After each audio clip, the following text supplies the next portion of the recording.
আমাদের এই কিছুদিনের ক্লাসগুলো হবে আপনারা যারা এইচএসসি 2025 ব্যাচের স্টুডেন্টস আছেন তাদের জন্য একমাত্র। এই ক্লাসগুলো এবং অন্যান্য ক্লাসগুলোর মধ্যে পার্থক্যটা কি থাকবে? এই ক্লাসগুলো থাকবে হচ্ছে আমার যে টপিকটা অর্থাৎ ফিজিক্সের প্রত্যেকটা চ্যাপ্টারের সবচেয়ে ইম্পর্টেন্ট যে জিনিসগুলো ওই জিনিসগুলো নিয়ে পড়ানো। আর ওই ইম্পর্টেন্ট জিনিসগুলো বলতে আপনারা যখন কোয়েশ্চেন ব্যাংক অ্যানালাইসিস করবেন, টেস্ট পেপার যখন সলভ করতে বসবেন, আপনারা যদি একটু সূক্ষ্মভাবে যদি আপনারা ঘাটাঘাটি করেন 3-4 বছর 5 বছর কত 7-8 বছরের কোয়েশ্চেন, তাহলে দেখবেন কিছু টপিক কখনো টিচাররা স্কিপ করতে চায় না, বা কিছু টপিক থেকে বারবার টিচারদের মনে ইচ্ছা জাগে যে এখান থেকে একটু কোয়েশ্চেন করি। তো প্রত্যেকটা চ্যাপ্টারের জন্য এরকম টপিকগুলো আছে। তো যাদের প্রস্তুতি একটু খারাপ তাদের জন্য এই ক্লাসগুলো, যেগুলো হচ্ছে আপনারা সুন্দর মতো করে গোছায় দেখবেন, খুব অল্প সময়ের মধ্যে দেখবেন, খুব অল্প সময়ের মধ্যে শেষ করবেন, আপনাদের যাতে এই আপনাদের যে ল্যাগটা ওই ল্যাগটা যাতে আপনারা কাটিয়ে উঠতে পারেন। তাহলে আপনারা যারা এইচএসসি 2025 ব্যাচের আছেন তাদের জন্য এই ক্লাসগুলো, এবং আমাদের এই ক্লাসগুলো থাকবে হচ্ছে দুইটা স্ট্যান্ডার্ড মেনটেন করে। একটা হচ্ছে আমরা থিওরি ক্লাসগুলো মেনলি হচ্ছে বোর্ডে নিব, আর কোয়েশ্চেন ব্যাংক অ্যানালাইসিস করবো হচ্ছে আমরা ট্যাবলেটের মধ্যে, যাতে আমাদের কোয়েশ্চেনটাও থাকে, যাতে আমরা অ্যান্সারটা সুন্দর করে লিখতে পারি। তাহলে আজকের ক্লাসটা আমাদের সাথে জয়েন করে নিন। আমাদের আজকের ক্লাসটা হতে যাচ্ছে মহাকর্ষ অভিকর্ষের সবচেয়ে ইম্পর্টেন্ট টপিক নিয়ে। সবচেয়ে ইম্পর্টেন্ট টপিক বলতে কি বোঝাচ্ছি? মহাকর্ষ অভিকর্ষের কোয়েশ্চেন ব্যাংক যদি অ্যানালাইসিস করেন, মাত্র কয়েকটা টপিকগুলোর মধ্যে কি সেগুলো? মাত্র কয়েকটা টপিকগুলো হচ্ছে, প্রথমত আসি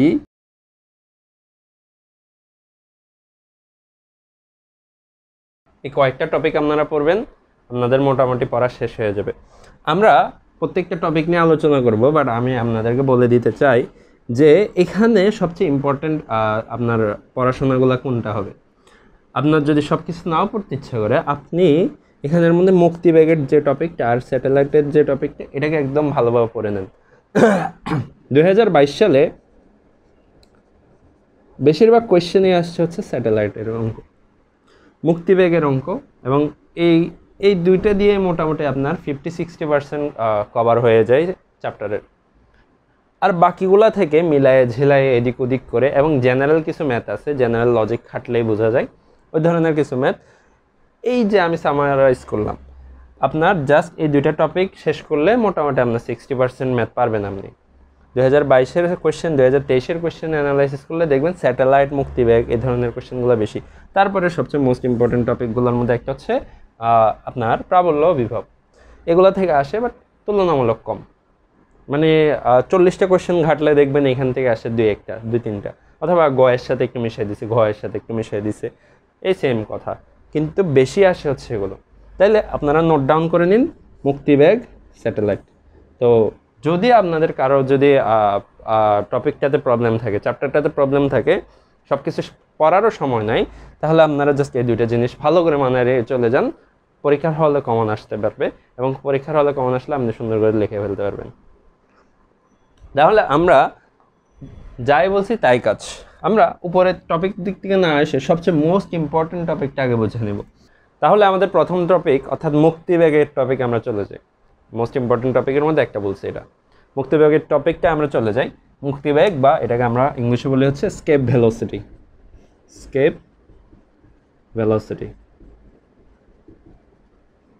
মুক্তিবেগ বলতে কি বোঝায়? মুক্তি পাইতে যে বেগ লাগে তাকে আমরা বলি মুক্তিবেগ। মানে কি সহজ বাংলায় বললে, আপনার কাছে যে কলমটা আছে, এই কলমটাকে যদি আপনি খাড়া উপরের দিকে নিক্ষেপ করেন, ওই কলমটা ওইখানেই বাই বাই হয়ে যাবে, আর পেছনে ফেরে দেখাবে না। ওই জিনিসটাকে বলি আমরা মুক্তিবেগ। তার মানে মুক্তিবেগ কি জিনিস? মুক্তিবেগ হচ্ছে খাড়া উপরের দিকে নিক্ষেপ করলে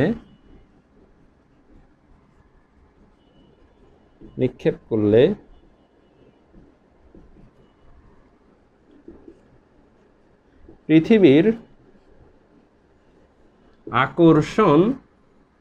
আকর্ষণ মানে পৃথিবীর যে টান, ওই টান ছেড়ে চলে যাবে, পৃথিবীর আকর্ষণ ভেদ করে চলে যাওয়ার ক্ষমতা জাগে, ভেদ করে যাবে।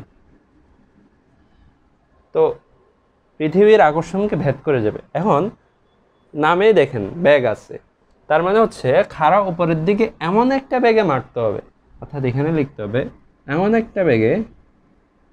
একটি ব্যাগে নিক্ষেপ করতে হবে, একটি ব্যাগে নিক্ষেপ করলে পৃথিবীর আকর্ষণ ভেদ করে যাবে, তাকে আমরা বলবো মুক্তিবেগ। তার মানে হচ্ছে সবচেয়ে মিনিমাম যে ভেলোসিটিতে যদি আপনি নিক্ষেপ করেন তাহলে ওই যে পৃথিবীর আকর্ষণটা ছেড়ে চলে যাবে। ওকে, সবচেয়ে মিনিমাম, অর্থাৎ এর চেয়ে বেশি বেগে মারলে তাও যাবে, তার চেয়ে বেশি মারলে তাও যাবে।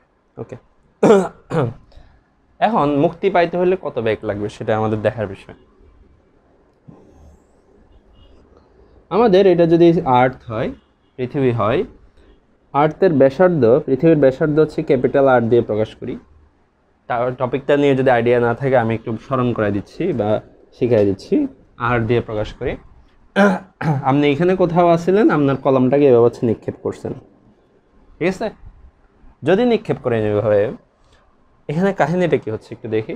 প্রথমত আসে আমাদেরকে প্রথম যে সিনারিওটা আমাদের কোয়েশ্চেনে যেটা বলছে, আমাদের কাকে বলে যেটা ছিল সেখানে বলছে পৃথিবীর আকর্ষণকে ভেদ করে চলে যেতে হবে, পৃথিবীর আকর্ষণকে ভেদ করে যেতে হবে। পৃথিবী আর আপনার কলম একজন একজনকে আকর্ষণ করতেছে কিনা, নিউটনের সূত্র বলে অবশ্যই করতেছে। এবং নিউটনের সূত্র অনুসারে আমরা জানি ওই কত বেগে কত বলে আমার আকর্ষণ করবে, F = G m by D square, বা এটাকে স্মল আর লেখে অনেকে, আপনার ইচ্ছা, আপনি স্মল আর লিখতে পারবেন। তাহলে আপনার এখানে বুঝতেছেন যে জি বুঝলাম, এম বুঝলাম, এম বুঝলাম, এখানে এম ক্যাপিটাল এম কি, স্মল এম কি আমরা জানি। এই সূত্রটা জেনারেল আমরা পড়ছি, F = G m1 m2 by R square. এখন এখানে ক্যাপিটাল এম দিয়ে বোঝাচ্ছি যে পৃথিবীর যে ভর, স্মল এম দিয়ে বোঝাচ্ছে আপনি যে বস্তুটাকে নিক্ষেপ করেছেন ওই বস্তুটার ভর, স্মল এম।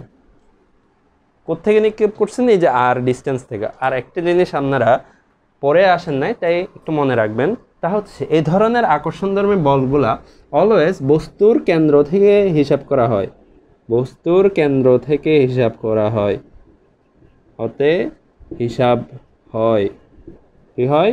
হিসাব হয়, বস্তুর কেন্দ্র থেকে হিসাব হবে। অর্থাৎ বস্তুর কেন্দ্র, অর্থাৎ পৃথিবীর কেন্দ্রটাই এই জন্য দরকার, এই বস্তু যদি আরেকটা বড়সড় হইতো ওই বস্তুর কেন্দ্রটা আমাদের দরকার হইতো। অর্থাৎ এই ধরনের আকর্ষণ, অর্থাৎ এই চ্যাপ্টারে যত প্রকার আকর্ষণ হবে সবগুলো সেন্টার থেকে হবে, সেন্টারের বাইরে বা এখানে যে পরিধি অর্থাৎ এই জায়গা থেকে হবে না, সেন্টার থেকে হবে। এই যে একটু ক্লিয়ার করে রাখলাম। তাহলে F = G m by R square. এখানে ক্যাপিটাল এম কি? পৃথিবীর ভর। স্মল এম কি? ছোট ওই জিনিসটার ভর। আর কি? তাদের মধ্যবর্তী দূরত্ব। এখন আপাতত দূরত্ব নাই কোনো, এখানেই আছে। এখানে দূরত্ব বলতে তাইলে এখানে কোনটা বসাবো? তাদের মধ্যবর্তী দূরত্ব কত দূর হবে? ক্যাপিটাল আর। ক্যাপিটাল আর পরিমাণ ডিস্টেন্সই তো আছে। ওকে, এবার আসি, এখান থেকে এতটুকু যাইতেছে, হ্যাঁ, তার মানে আমাদেরকে টানতেছে এত বলে পৃথিবী। পৃথিবী যদি এতটুকু বলে টানে, তার মানে হচ্ছে কি আমাদের এই টানটা কাটাইয়ে উঠতে হবে। ধরলাম আপনি এই জায়গা থেকে বস্তুটাকে টেনে টেনে টেনে টেনে উপরের দিকে নিয়ে যাবেন, তার মানে হচ্ছে আপনার এই বলের বাধাটাকে অতিক্রম করে যেতে হবে, অর্থাৎ আপনার এই পরিমাণ বা এর চেয়ে বেশি বল প্রয়োগ করে যাইতে হবে। তাহলে আপনার কর্তৃক কৃত কাজ কদ্দূর হবে? আপনার কর্তৃক কৃত কাজ সমান হবে W = আমরা জানি কি? আমরা জানি Fs cos থিটা। এটা যদি না জানেন জানাই রাখি, সেটা হচ্ছে বল দিবেন, বলের দিকে কতটুকু সরণ হচ্ছে এবং বল এবং সরণের মধ্যবর্তী কোণটাকে বলতেছে কাজ। কাজের চ্যাপ্টারে এটা আমি আরও বিস্তর আলোচনা করব, আপাতত এটা মনে রাখেন, তাইলেই হবে। Fs cos theta. এখন তার মানে হচ্ছে আমি এই বলটা প্রয়োগ করতেছি, ঠিক আছে না? তার মানে F এর জায়গায় বসবে G capital M small m by R square into S। এখন S মানে কি? S হইতে পারে এখান থেকে কত দূরে যাচ্ছে সেটা। এখন সে হইতে পারে এখানেও থাকতে পারে, এখানেও থাকতে পারে, আরও দূরেও যাইতে পারে। কত দূরে যাচ্ছে আমরা জানি না। তা আমরা ধরে নিচ্ছি যে আপনার এই কাজটা করতেছেন, আপনি এতটুকু পরিমাণ নিয়ে যাবেন, ওই যে এতটুকু পরিমাণ, অর্থাৎ ছোট একটা দূরত্ব আপনি প্রথমে ট্রাভেল করানোর ট্রাই করতেছেন। এই ছোট দূরত্বটাকে আমরা একটু সহজে লিখে দিই dr, ছোট দূরত্ব, ছোট আর dr। তাহলে এসের জায়গায় dr। ইন্টু কস কত ডিগ্রি অ্যাঙ্গেলে আপনি আপনার ওই বস্তুটাকে টানতেছে পৃথিবী নিচের দিকে, আপনি যাইতে চাইতেছেন উপরের দিকে। একটার মধ্যবর্তী কোণ কত? বল এবং সরণের মধ্যবর্তী কোণ 180 ডিগ্রি, 180 ডিগ্রি। যদি সর্ট আউট করেন তাহলে এখানে যে কাজটা করবেন, যেহেতু ছোট দূরত্ব নিয়ে যাচ্ছেন, তাহলে আপনার কাজের পরিমাণও ছোট হবে স্বাভাবিক। G capital M small M by R square D R cos 180 মানে হচ্ছে মাইনাস, ওকে -1 আর কি, ডিডাব্লিউ হয়ে গেল কৃত কাজ ডিডাব্লিউ।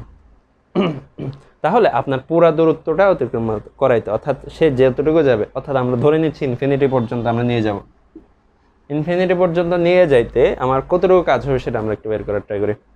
দেখেন করি।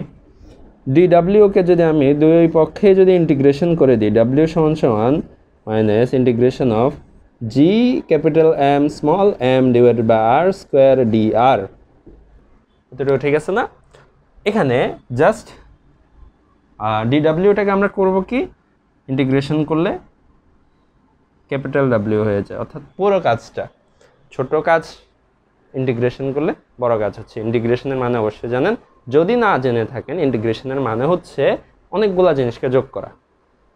যোগ করার জন্য সামেশন নামে একটা ওয়ার্ড আছে। তো সামেশন আর ইন্টিগ্রেশনের মধ্যে পার্থক্য কী? সামেশন আর ইন্টিগ্রেশনের মধ্যে বেসিক্যালি কোনো পার্থক্য নেই। ইন্টিগ্রেশনের ক্ষেত্রে হচ্ছে অনেক বেশি জিনিস নিয়ে যোগ করতে হয়, সামেশনের ক্ষেত্রে একটা পরিমাণগত একটা সুবিধা থাকে, কম সংখ্যক জিনিসকে যোগ করতে হয়। ইনফিনিটি সংখ্যক জিনিসকে যোগ করতে হলে ইনফিনিটি ইন্টিগ্রেশনের ইউজ করতে হয়। এখন দেখেন জি এর ভ্যালু, এম এর ভ্যালু, এম এর ভ্যালু এগুলো কনস্ট্যান্ট থাকবে। যদি না আপনি হঠাৎ করে মনে হয় যে না কলমের বদলে ফুটবল মারবেন, তাইলে চেঞ্জ হবে আর কি। মাইনাসটা বেরোয় আসলো, জি এম এমটা বেরোয় আসলো, জি এম এম, আর বাকিটা আসবে, এখানে একটু মুছে লিখে এদিকে, বাকিটা আসতেছে integration of 1/r square DR. ঠিক আছে? এখন এখানে ইন্টিগ্রেশনটা কোথা থেকে কতটুকু হচ্ছে? প্রথমত আমরা যাত্রা শুরু করছিলাম এই জায়গা থেকে, অর্থাৎ আর দূরত্ব থেকে। তারপর যাত্রা করতে করতে ইনফিনিটিতে যাব, অর্থাৎ আর দূরত্ব থেকে ইনফিনিটি পর্যন্ত যাচ্ছি, আর দূরত্ব থেকে ইনফিনিটি পর্যন্ত যাচ্ছি। এবার আসেন G M M 1/r square DR, এই জিনিসটাকে ইন্টিগ্রেশন করেন। আমরা জানি এটাকে ইন্টিগ্রেশন করা দুনিয়ার সবচেয়ে সহজ কাজ, আপনারা অলরেডি করে ফেলছেন অবশ্যই। যদি কেউ আটকায় যায় তার জন্য এটা একটু লিখে দিচ্ছি। X to the power integration করলে X to the power n+1 divided by n+1 এর ফর্মুলা আসে। আশা করি এটা নিয়ে আমাদের কোনো ইস্যু নেই। তাহলে আমাদের এখানে আসে আর ইনভার্স 2+1 - 2+1, ওকে? তাহলে আমাদের কোনো প্রবলেম নেই। আর এখানে হচ্ছে আপার লিমিট আর লোয়ার লিমিটটা বসাতে হবে। -2, এখানে আপার লিমিট হচ্ছে ইনফিনিটি, লোয়ার লিমিট হচ্ছে আর। এতটুকু যদি আপনি বুঝে থাকেন তাহলে আমরা সূত্রে যাচ্ছি। একটু ওয়েট করেন, কষ্ট করেন একটু। এখানে আমরা লিখি এবার দেখেন আমরা কি করতেছি, ওয়ার্ক ডান বের করতেছি। ডাব্লিউ সমান -GMM ইন্টু এখানে যেটা -2+1 হয়েছে, মানে কি -1 বের হয়ে আসলো, ওকে এলোগা। তারপরে আর ইনভার্স 2 মানে হচ্ছে 1/r, আর ইনভার্স 2 - 1 1/r, হ্যাঁ ঠিক আছে। আর upper limit lower limit infinity এবং আর। তাহলে আমাদের আসছে GMM, আপার লিমিট বসায় দেখবো একবার, আর লোয়ার লিমিট তো আছে সেম, বসাইলাম। তাহলে GMM বাই আর 1/∞ মানে 0, এখানে একটা মাইনাস আসছে, ডাব্লিউ এর মান, কৃত কাজের মান। কোনো প্রবলেম তো নাই। এবার আপনারা হয়তো চিন্তা করতে বসছেন, আয় হায় আমরা তো কৃত কাজ বের করছি, আমাদেরকে তো মুক্তি ব্যাগ বের করতে বলছিল, ব্যাগ বের করবো কীভাবে? একদম সহজ। আপনি ধরে নিয়ে যাচ্ছেন বা যাই করতেছেন, একটা গতিতে যাচ্ছেন তো অবশ্যই। আর আমরা জানি গতিশক্তির পরিবর্তন মানে হচ্ছে কৃতকাজ। কি জানি? গতিশক্তির পরিবর্তন মানে হচ্ছে কৃতকাজ। তার মানে হচ্ছে এখানে যখন দাঁড়াইছিলাম গতিশক্তি আমার একরকম ছিল, 0 ধরতে পারি। আবার যখন উপরের দিকে নিয়ে যাচ্ছে আমার গতিশক্তির পরিবর্তন হয়েছে না? অবশ্যই হয়েছে। তার মানে আমরা জানি গতিশক্তির পরিবর্তন মানে হচ্ছে ½ mv² - ½ mu², হ্যাঁ? সমান সমান কৃত কাজ সমান সমান ডাব্লিউ লেখা যায়। তার মানে হচ্ছে আমি এই জায়গায় জাস্ট GMM/r লিখে দিতে পারি। এখানে যদি একটু হেডিং দিতে চান দিতে পারেন, গতিশক্তির পরিবর্তন সমান সমান কৃত কাজ, প্রবলেম তো নেই। এবং শুরুতে দাঁড়াইছিলেন যেহেতু এটা 0 হয়ে যাচ্ছে, তার মানে হচ্ছে ½ mv² সমান সমান -GMM/r। ওকে, আপনি আমাকে একটা জিনিস বলেন, এখানে বেসিক পার্থক্যটা, প্রবলেমটা কি হয়েছে? ভুল একটা হয়েছে, এবং ভুলটা কোন জায়গায় হয়েছে বলেন তো? আমরা জানি শেষ বেগ মাইনাস আদি বেগ, ঠিক আছে? তো শেষ গতিশক্তি মাইনাস আদি গতিশক্তি হবে, এরকমই তো। এখন একটা জিনিস একটু কমন সেন্স দিয়ে চিন্তা করেন, আপনি যখন কোনো কিছু নিক্ষেপ করেন, হ্যাঁ, আপনারা যখন অঙ্ক করছিলেন, যখন কোনো কিছুকে নিক্ষেপ করেন তখন কিন্তু আদিবেগ ছিল, সর্বোচ্চ পজিশনে যে কিন্তু আদিবেগ, শেষ বেগটা 0 হইতো সর্বোচ্চ পজিশনে গিয়ে।